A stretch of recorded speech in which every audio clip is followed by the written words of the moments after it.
যে গতকাল রাত্র গভীর রাত্রে 1টা থেকে 1:30টার মধ্যে আমাদের 5-6 জন সাংবাদিক যখন তাদের পেশাগত কাজে পূর্ব বা থানা পুলিশ স্টেশনের দিকে যাচ্ছিল, হঠাৎ করে একটা গাড়িতে করে কিছু হুলিগানস এবং কয়েকজন বাইকে ছিল, এরা হঠাৎ করে ওদেরকে মাঝপথে থামায় এবং এদের উপরে হঠাৎ করে উইদাউট এনি প্রভোকেশন ওদেরকে আক্রমণ করে বসে। আমাদের ওখানে প্রসেনজিৎ, মিহিরলাল সরকার, প্রণব শীল, এরা এ রাজ্যের রিনাউন্ড সাংবাদিক, এদের সঙ্গে জুনিয়র সাংবাদিক ছিল আরও 3-4 জন। মানে যতটুকু সম্ভব ওদেরকে মারা হয়েছে, রাস্তায় ফেলে পেটানো হয়েছে, মানে রক্তাক্ত করা হয়েছে। আমাদের সাংবাদিককে আপনার স্ক্যান করতে হয়েছে ওই রাত্রেবেলায়। ওখান থেকে পূর্ব থানাতে এই বিষয়টা যাওয়ার পর পূর্ব থানার পুলিশ এগিয়ে আসে এবং পূর্ব থানার পুলিশ এসে ওরাই একজনকে ধরে রেখেছিল, গাড়ির ড্রাইভারটাকে, বাকিরা পালিয়ে গিয়েছে। ড্রাইভারটাকে ওরা পুলিশের হাতে তুলে দেয় এবং ওকে ডিটেইন করা হয়েছে। আমরা এই বিষয়টাতে ভীষণ বিক্ষুব্ধ, কারণ একের পর এক এই রাজ্যে ঘটনা ঘটে চলেছে। আপনি 3 বছর আগে এই রাজ্যে প্রতিবাদীকরণ এবং দেশের কথার উপর আক্রমণ ঘটেছে, আজকে পর্যন্ত তার কোনো বিচার পাওয়া যায়নি। অ্যান্ড উইথ স্টিল আমরা এটা এইমাত্র ডেপুটেশনে সেটাও বলেছি যে 3 বছর যেদিন পূর্তি হলো সেই রাত্রে তার অ্যানিভার্সারি পালন করা হলো, আমাদের আবার সাংবাদিক পিটি। So this is a regular incident of the state and regular incident of the city.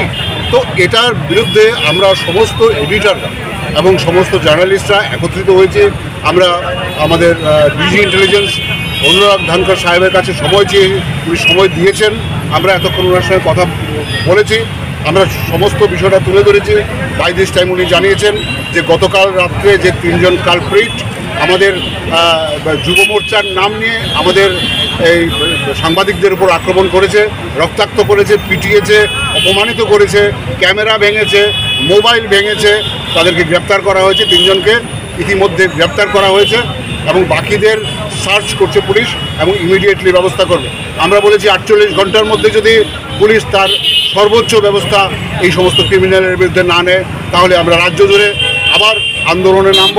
কারণ গণতন্ত্রের 4র্থ স্তম্ভ যদি আক্রান্ত হয়, আমি মনে করি গণতন্ত্রের কোনো অস্তিত্ব কোনো রাজ্যে থাকে না। এই রাজ্যের শীর্ষে একজন অত্যন্ত স্বচ্ছ ভদ্রলোক মানুষ আছেন মুখ্যমন্ত্রী হিসাবে। আমরা ওনার কাছেও এই আপনাদের মাধ্যম থেকে আবেদন করব, আপনিও দেখুন, আপনি বলুন, পুলিশকে বলুন এবং অন্যান্য যে আপনার মেশিনারিজ আছে আইন শৃঙ্খলা রক্ষার জন্য তাকে তৎপর করুন, যাতে করে এই সমস্ত আসামিরা শুধু সাংবাদিকদের উপর নয়, সামনে একটা পুজো আসছে, রাস্তা ঘাটে সর্বত্র যাতে আইন শৃঙ্খলা বজায় রাখে এবং যাতে কোনো মানুষ অপমানিত না হয় এই ব্যাপারে সতর্ক থাকে। আমরা এই আবেদন রেখেছি। আমরা অ্যাজ এ হোল স্টেটে ডেমোক্রেসি বজায় রাখবার জন্য আমরা পুলিশ প্রধানের কাছে আবেদন রেখেছি। আমরা ডিজি সাহেবের সঙ্গেও ফোনে কথা বলেছি, উনি আউট অফ স্টেশন আসেন আজকে, উনি ফিরে এসে আমাদের সঙ্গে কথা বলবেন বলেছে।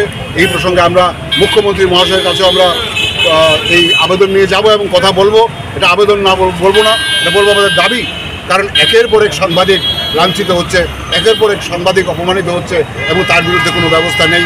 এবং নেশার অত্যন্ত বেশি প্রাদুর্ভাবের কারণেই এই সমস্ত ঘটনাটা ঘটছে বলে, মাদকের প্রাদুর্ভাবের কারণেই ঘটনাগুলি ঘটছে বলে আমরা বিশ্বাস করি।